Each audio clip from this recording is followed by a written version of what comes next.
अभिवादन स्वीकार कीजिए ब्रजेश मिश्रा का और आप देखना शुरू कर चुके हैं द डिबेट। बहनों भाइयों, उत्तर प्रदेश में भारतीय जनता पार्टी एक नई रणनीति पर काम कर रही है।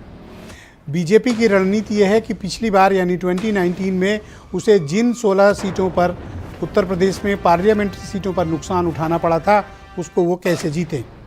64 सीटें बीजेपी ने जीती थी, उनमें से 16 उसे हार का सामना करना पड़ा था। उसके बाद हुए उपचुनाव पर उसने आजमगढ़ सीट जीत ली थी और रामपुर सीट भी जीत ली थी। लेकिन बीजेपी को भी पता है कि उस वक्त के जो डेडली कॉम्बिनेशन पॉलिटिकली था समाजवादी पार्टी, बीएसपी और आरएलडी का, उसके सामने बीजेपी को बड़ी चुनौतियां थी। लेकिन उसके बावजूद बीजेपी ने फर्स्ट क्लास परफॉर्मेंस दी थी। लेकिन तब और अब में बड़ा फ़र्क आ गया है और बीजेपी कई उपचुनाव उत्तर प्रदेश में हारी है और ख़ास तौर पर मैनपुरी और उसके बाद घोसी के चुनाव में समाजवादी पार्टी की जीत ने बीजेपी को चिंता में डाल रखा है। बीजेपी व्यापक मंथन कर रही है लखनऊ में और हारी हुई सीटों पर विशेष फोकस कर रही है। क्या बीजेपी की इन तैयारियों की भनक भी अपोजिशन को है, और अगर है तो अपोजिशन ने क्या तैयारी कर रखी है बीजेपी की 64 सीटें जीतने के लिए। आज हमारी चर्चा का मुख्य केंद्र बिंदु यही है। बहनों भाइयों, उत्तर प्रदेश की राजनीति में 2024 के चुनाव की तैयारियां अभी से बहुत व्यापक रूप से शुरू हो चुकी हैं और ये तैयारियां छोटी मोटी नहीं बल्कि सभी पॉलिटिकल पार्टी जो उत्तर प्रदेश में बहुत गंभीरता के साथ चुनाव लड़ रही हैं, सब ने अपनी ताकत झोंक रखी है। आज बीजेपी की एक बहुत हाई प्रोफाइल मीटिंग लखनऊ में चल रही है जिसमें दिल्ली से लेकर लखनऊ तक के बड़े नेता दिग्गज शामिल किए गए हैं। और ये मीटिंग इसलिए हो रही क्योंकि 2019 में जिन 16 सीटों पर उसे हार का सामना करना पड़ा था, अब ये 16 सीटें कैसे जीती जाएं। यानी 64 तो जीत ही लिए हैं, अब उनको लगता है ये 16 में भी उनको मैक्सिमम शेयर मिले। क्या ऐसा संभव है? वैसे भी उत्तर प्रदेश में 2014 में 72 से ज़्यादा सीटें जीतकर बीजेपी ने अपनी ताकत का प्रदर्शन यूपी में किया था।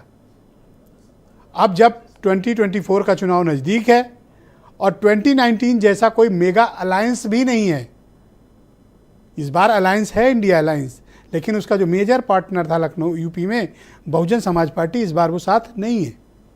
ऐसी परिस्थिति में बीजेपी के समक्ष क्या चैलेंजेस हैं? और 2022 के असेंबली इलेक्शन के बाद उत्तर प्रदेश में वर्टिकली इलेक्शंस होने लगे हैं between Bharatiya Janata party and Samajwadi party.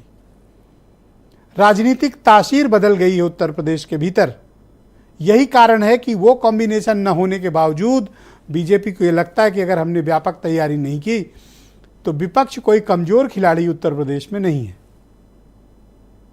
UP का विपक्ष देश के विपक्ष जैसा नहीं है, यूपी का विपक्ष ताकतवर है। जाहिर सी बात है, यही बीजेपी की चिंता है कि अपोजिशन का मुकाबला वो कैसे करेंगे और अपने टारगेट को अचीव कैसे करेंगे। क्योंकि देश भर में जैसे राजनीतिक हालात पैदा हो रहे हैं, उत्तर प्रदेश में बीजेपी कोई रिस्क नहीं लेना चाहती है। क्यों नहीं लेना चाहती? 80 सीटें हैं। अगर नुकसान साउथ में, नुकसान पश्चिम में, नुकसान नॉर्थ ईस्ट में, नुकसान उड़ीसा बंगाल में, बिहार में हुआ तो उसकी भरपाई कहाँ होगी? और अभी 5 राज्यों के चुनाव भी विधानसभा के होने वाले, ये भी एक खटका बीजेपी के सामने है। ऐसे हालात में बीजेपी कोई कोर कसर बाकी नहीं छोड़ना चाहती है। अब मैं महत्वपूर्ण बात बताने जा रहा हूँ। बीजेपी में संगठन के सचिन तेंदुलकर, सुनील बंसल, उनको ये जिम्मेदारी दी गई है दोबारा से कि ये 16 सीटों पर वो विशेष फोकस करें। सुनील बंसल के पास अब राष्ट्रीय जिम्मेदारी है। वो उत्तर प्रदेश के संगठन महामंत्री पद से मुक्त हो चुके हैं, लेकिन पार्टी को लगता है कि सुनील बंसल इस काम को बहुत अच्छे से कर सकते हैं, लिहाजा उनकी विशेष तौर पर ड्यूटी इन सीटों पर लगाई गई है। वो खुद इस बैठक का नेतृत्व कर रहे हैं और समझने की कोशिश कर रहे हैं। यानी भारतीय जनता पार्टी अपनी तैयारियों में 1 इंच भी कोई कमी नहीं छोड़ रही। बहनों भाइयों, आज आए कुछ बयान आप सुन लें, उसके बाद हम इस परिचर्चा को आगे बढ़ाएंगे।